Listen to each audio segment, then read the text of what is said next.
Hi, I'm Louisa, and today we're going to do a few things in standing which I hope will help you keep up some practice at home in bite-sized manageable chunks. So firstly, we're going to do some things in standing. If you have a spiky ball or a tennis ball, we're going to just give your feet a quick massage before we get going. If you need a bit of help with your balance, just hand onto something, chair, worktop, anything that you might have that's sturdy nearby.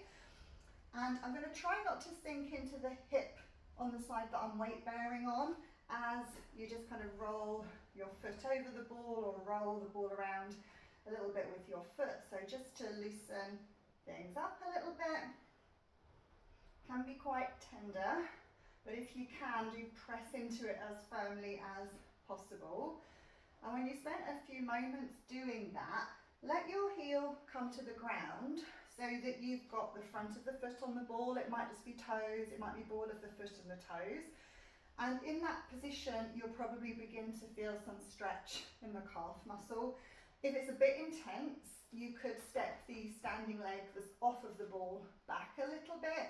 If you can tolerate it, you could line the legs up or maybe even bring the leg forward that isn't on the ball, but try and keep yourself really upright. So just linger there for a few breaths. See how you find it. If it feels a bit too much, you can adjust it. You could soften the knee of the leg where you've got the foot on the ball to explore the next layer of calf stretch, but you really want to keep that alignment of hip, knee and ankle. So I've just taken a few moments on that side. You can compare, see how that feels, and then we'll even up with side two. So firstly, we can just roll the ball around, really working into that foot as much as you can and trying to stand tall on the other leg. So we're not sinking into that hip. And then once you've warmed that up a little bit, see if you can bring your heel to the ground and just have either toes or ball of the foot and the toes draped over the ball. See how that feels down the back of the leg and particularly your calf. If it's too much, you could step the other leg back a little bit to ease off. If you can tolerate it, you could try lining up both legs or even bringing the other leg forward a little bit, as long as you can still keep yourself really lengthened and upright. So see how that goes, or where you can just settle for a few breaths. Adjust it as you need to. With the leg that's on the ball, once you've found that sweet spot that works for you, you might just want to soften the knee a little bit. Just see how that feels. I'm just exploring that. Still keeping hip, knee and ankle aligned. And once you're done with that, we can just come off and just pop that out of the way so we don't trip over it while we're doing our other bits and pieces. If you're new to Pilates, I really suggest you check out my Pilates Foundations playlist, which goes into the details a little bit more. This is really designed for clients that I'm already working with and that are quite familiar with some of these aspects. But we are going to get ourselves started in our standing correctly position.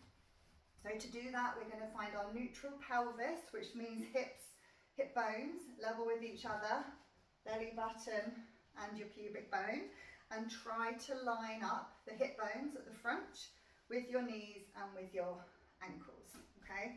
So when we're stacking up here, we don't want to be leaning back or shifting forward. We're just trying to stack up our body weights as best we can and ensure we're not letting the feet, the knees collapse inwards, go outwards, just as well stacked as we can with a slight softness of the knees, shoulders at ease and crown of the head really reaching up.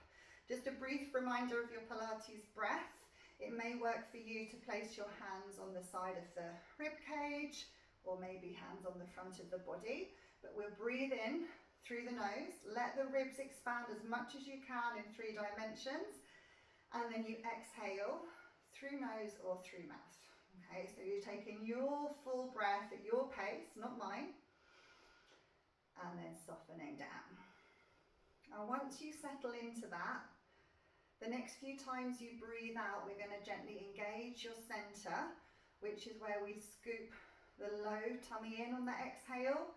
Some of you might find it helpful that as you do this, that you might incorporate a little bit of pelvic floor activation on the exhale from back to front and up and then the tummy, but we're trying not to tense everything. So just a gentle connection so that when you need it, you're kind of ready to draw on that. So the first things we'll try here is some of our standing footwork. So from a parallel position, we're going to do some heel raises, lowers and knee bends. You could absolutely use a back of a chair or foam roller for support if you feel a little unstable. I'll show you a little bit frontwards and sideways. It's perhaps easier to have hands to hips for some of these, but you could challenge them with bringing hands across the body or in various positions, so you've got more of a balance challenge going on. But next time you're breathing out, centering, we're going to just try and hover those heels up. So I'm still on toes and ball of the feet. And then as you inhale, lower the heels, but keep your head reaching up towards the ceiling, okay? So just try that on its own a couple of times. So as you exhale, you're hovering up. Inhale to lower it down. That's it, and maintaining that real length as you go. The other part of the movement is a small upright knee bend. So as you exhale, we'll just soften hips, knees, ankles, and then you're pressing yourself back up again. So I'm not leaning the spine forward, I'm just trying to soften, keep that lovely alignment, and then press yourself away. So if they're okay separately, you can begin to put them together. So you can exhale as you rise up, inhale to lower, exhale as we do that upright knee bend, and inhale to lengthen. So exhale to lift, inhale to lower, keep the hips square, exhale to bend, and inhale to lengthen. So this might be where you're at with this exercise right now.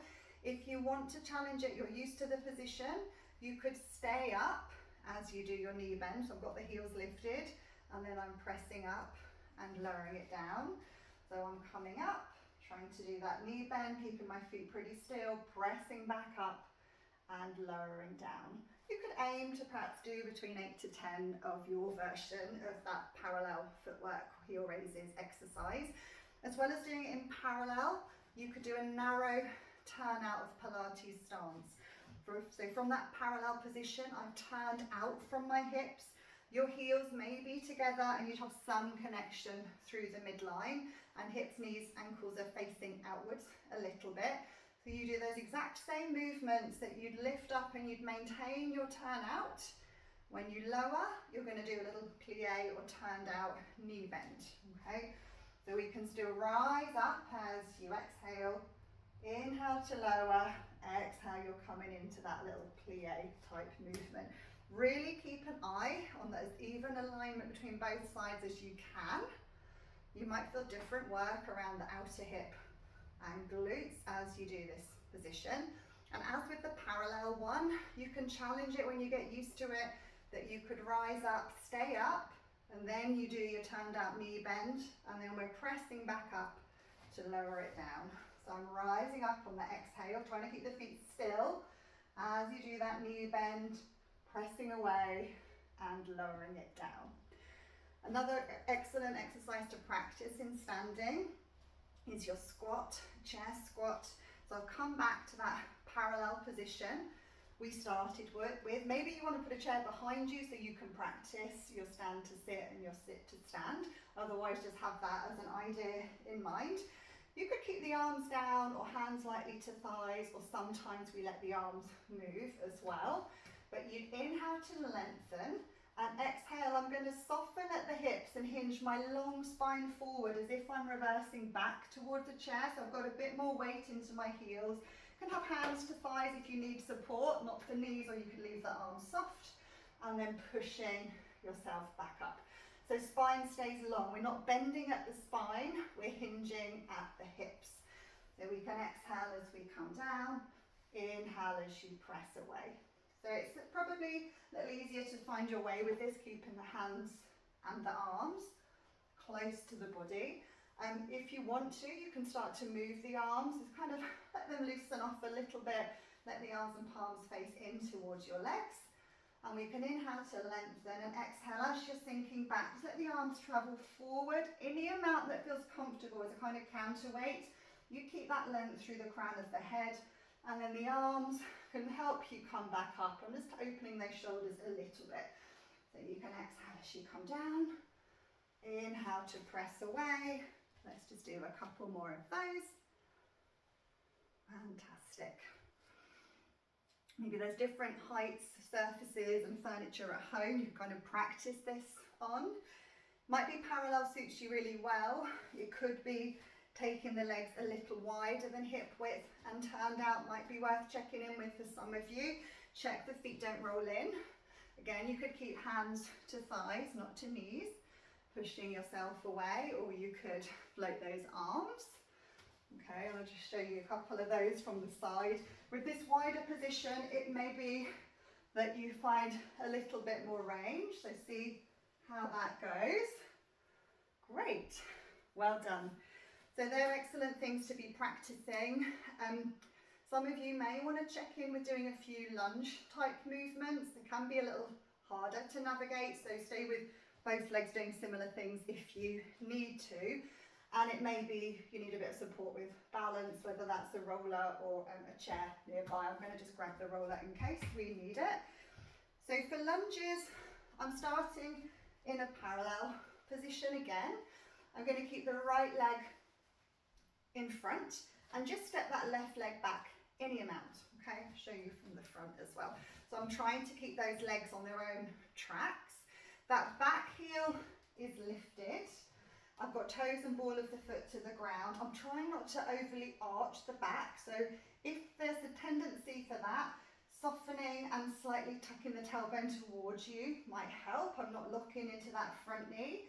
And even if lunges might be a bit much, just coming into this position and using that back leg to get a sense of pushing yourself up, or as if you're about to take a step, could be a really good place to practice. Otherwise, if you're okay in this position, use support to either side, maybe a roller or chair to the side where you've got the leg behind you. I don't want that to obscure the view too much, but that can help bringing it closer to the body. The spine is quite upright. You might hinge a little bit, but we're not really leaning far forward. Free hand could be by your side or to the other hip. And as you exhale, I'm just softening both knees, and then inhale to come back up again. We're going to just do about 5 of these each side. So you find your range. Try and make sure it's not all the effort on the front leg. Use that back leg to help you come up as well. Fantastic. Really nice. That's great. And then we can come back to parallel and see how that feels on the other side. So I'm going to keep the left leg in front now, stepping that right leg back in the amount that works for you. It doesn't have to be a really massive stance. So the back heel is lifted, hips are square, maybe that sense of pelvic tilt. First off, just find that idea with the back leg or right leg pushing you up like you're about to take a step. You might just be comfortable with hands to your hips as you soften your knees. Maybe it'll help to have a bit of support, your roller or a chair nearby. So you can exhale to soften, inhale to press up, okay? Ensuring we're not just leaning all the work and effort and the load into that front leg. Again, we can aim for maybe 5 or so of those. I'm exhaling to come down, inhaling to come up. Fantastic. I'm going to pop this out of the way now. The other thing you may want to do is just a little bit of spinal mobility work as well. So if you have osteoporosis, please just take advice from your practitioner or your doctor about what's suitable for you. For most people, a lengthened flexion position is okay, so that's more of a rounding cat shape of the spine, but not a full roll down. So just check that out for yourself. So from your kind of squat, parallel, soft knees position, we can just have the arms at ease, slightly turned forward.